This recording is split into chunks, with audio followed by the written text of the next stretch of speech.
Hello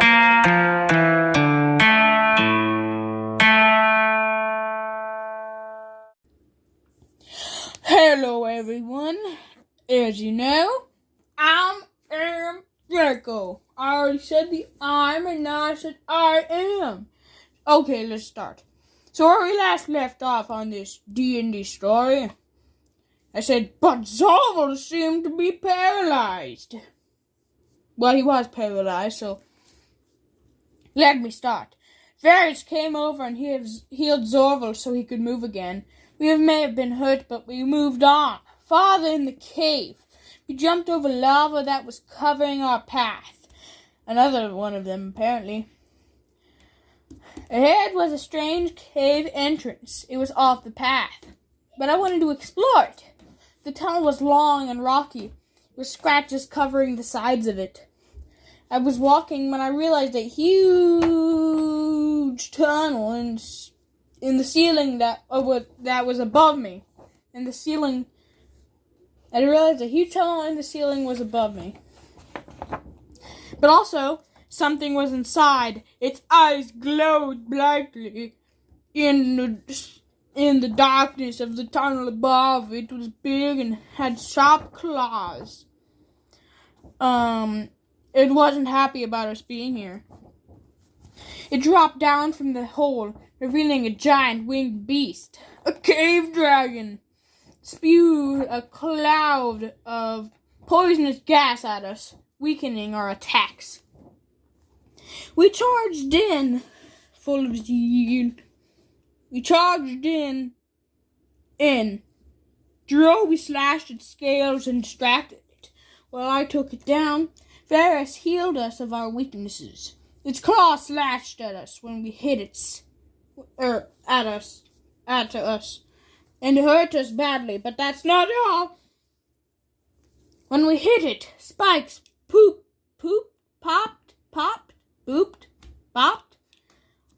popped out of its scales and hit us.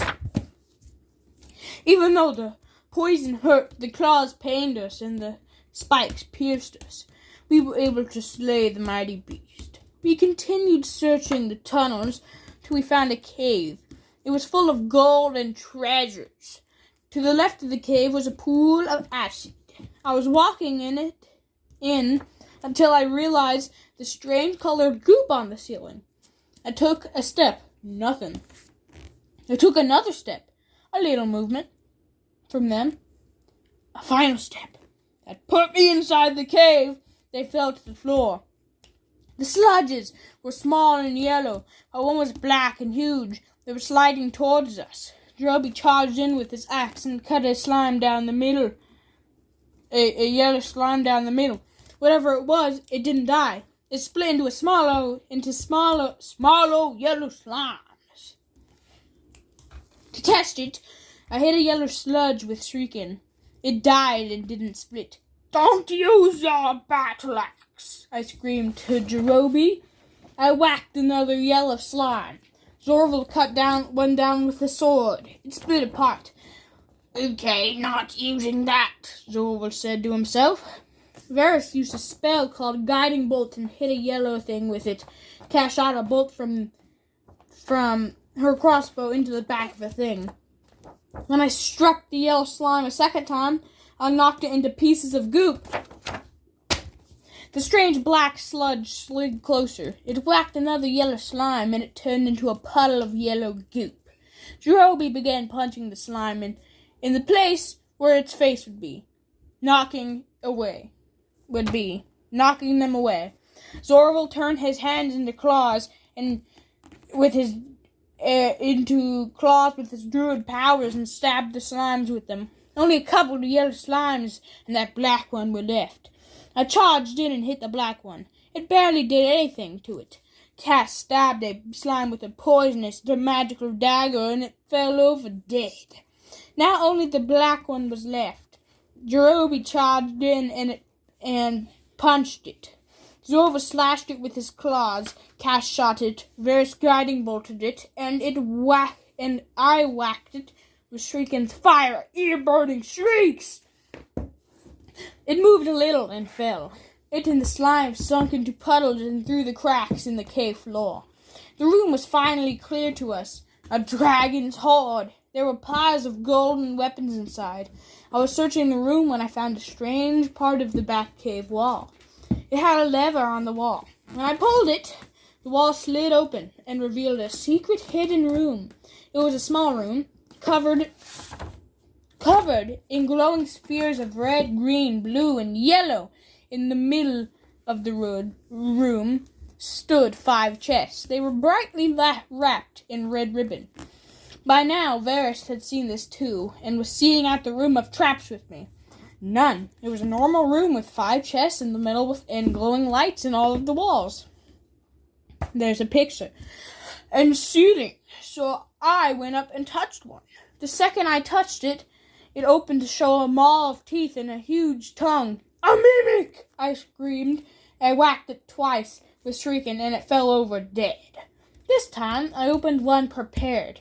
It wasn't a mimic, but it was filled with a strange set of things, useless things to us. The next one was also filled with things. Then the last 2 chests awoke and jumped at me and Varys. There were also mimics. I fought mine off, but the one on Varys was biting him to shreds. I whacked both of them off of us. Finally, we were safe.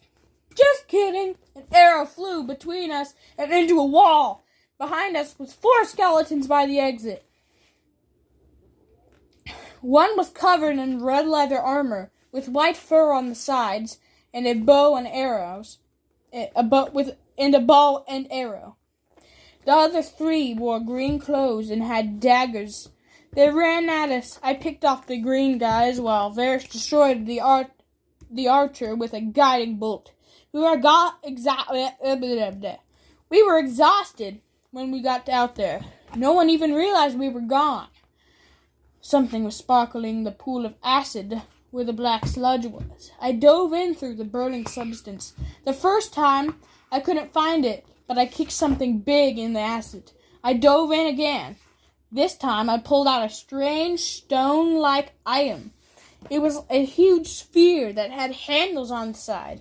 When I stared at it, I felt like I got hypnotized. My surroundings were now black and empty. It was like a dream. There were billions of me's standing next to me. But just as it started, it ended. I now felt braver and stronger inside. Varys took it from me. We still had no idea what this thing was and what it could do. Varys put it in our bag of holding. That we got from Auntie Agatha, whatever. I don't even know her name. I never knew her name, and I still know that it's Auntie Agatha, but I call it Anti-Agatha. We packed up the gold and treasures and journeyed back down our trail. I thought that said train. We came back to a cliff edge. We tried to use a rope to get down, but we all fell down in the process. We hit several rocks and stalagmites on the way down. It hurt. The trail still continued at the bottom. In front of us, we moved when we moved closer, it sprung up to reveal a... Wait a second. In front of us, there was a strange pile of rot in the ground. When we moved closer, it sprung up to reveal a hideous giant creature. It was a Otyug, the huge beast of the Underdark. I charged in with shrieking and whacked it in the head. Its strange mouth opened up to snatch me, but I was too fast for it. As usual, Cass shot a crossbow bolt into it and struck it with her dagger. Varys casted Toll of the Dead. Droby used his axe. Azovia used the moonbeam, but it was strong. It gripped Droby in its maw and flung its huge tail into me, knocking me into a stone wall. I ran into it with shrieking. It shrieked. I kept whacking over and over and over again. It failed. We were weak. Varys used his healing to revive our strength, and we continued. The path led to a cave. It was lit up with shining crystals of many colors. I was fascinated by them, so I broke one and put it in my bag. But then the cave shook and the other crystals shot out into us, hurting us badly. "Don't break anymore. I think it's some type of creature," said Varys. Farther down the cave tunnel, we started to see small portal-like peepholes on the walls. I was interested, so I put my hand in one. Bad idea. Instantly, my finger got pulled in. I was barely able to get my hand out, but my finger was gone. I had lost my finger! This made me even more driven to defeat Great Mother Mashaf. When we finally found the entrance to the cave, or exit is what I probably were meant to say, we were greeted by a strange building, but something was calling to us from inside. Chapter 6, Great Mother Mashaf. To be continued.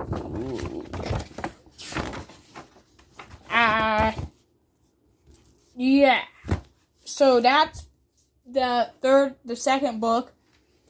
I don't have the picture for book 3 finished yet, the front, by the time I'm making this, but I'm probably gonna be able to, draw it by the time I post this video. Okay. Drum roll! Chapter whatever. Great Mother Mashaf continued.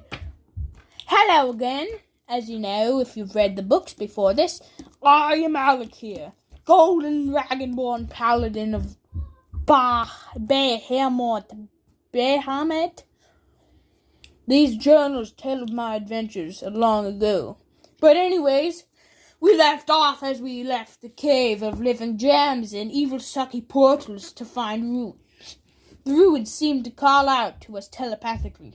So, we walked over and found a tunnel. The closer we got to the tunnel, the louder the calling got. When we got to the bottom of the tunnel, we found a room with a sarcophagus-like container at the center. I walked over and tried to open it. Its lid slowly slipped off and onto the floor. Inside there was a strange sword. It looked golden and shiny. It glowed with sunlight and power as I grabbed it and lifted it out. "Hello," I heard in my head.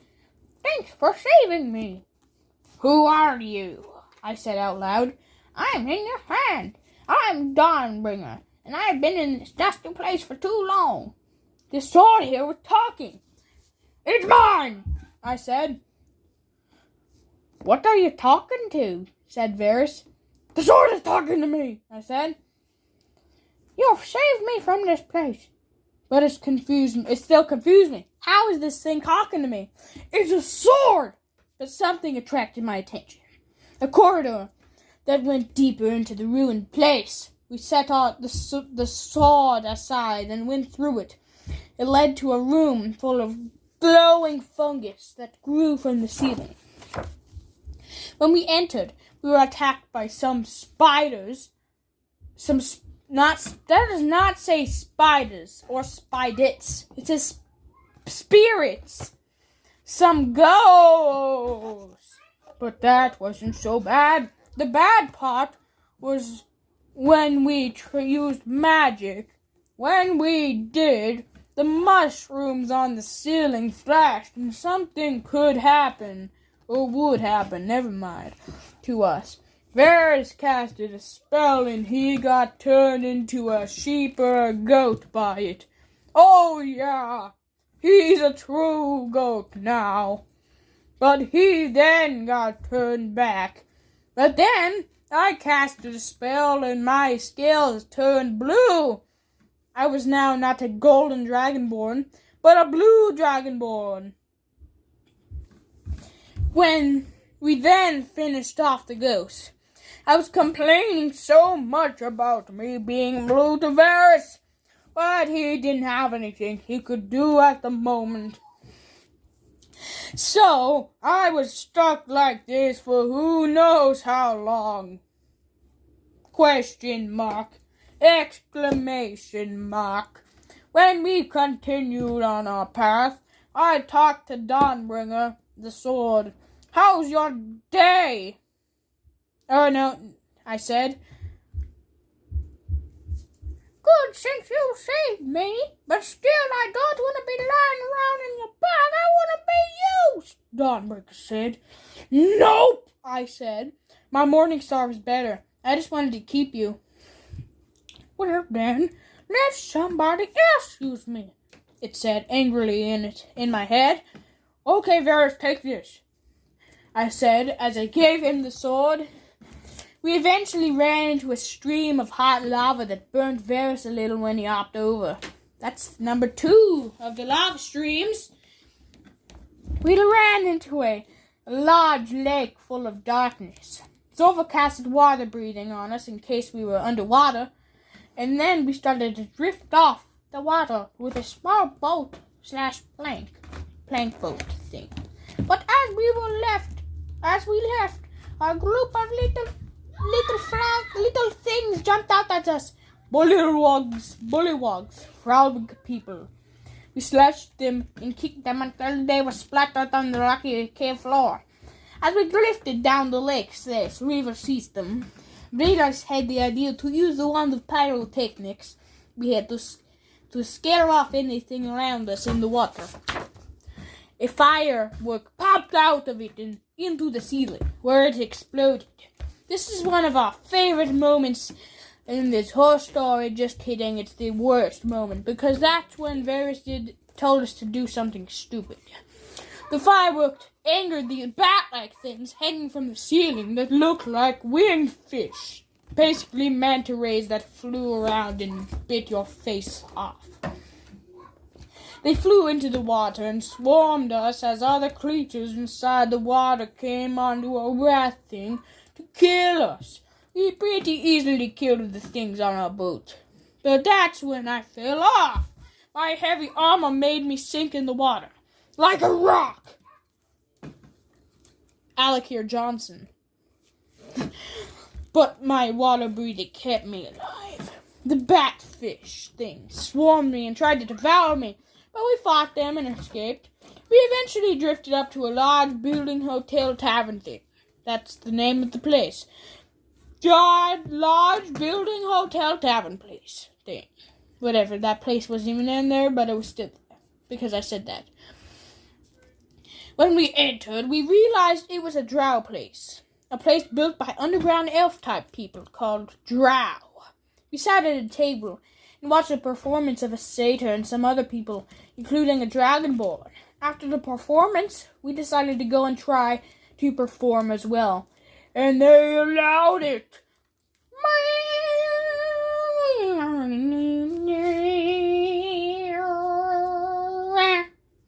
And that's where I'll end it for this video of Draco and Dragons. If you like this video, please subscribe and hit that notification bell to help me know my newest videos come out, whatever. But anyways, goodbye. We will see you next time. Have a good day. See ya. Boop.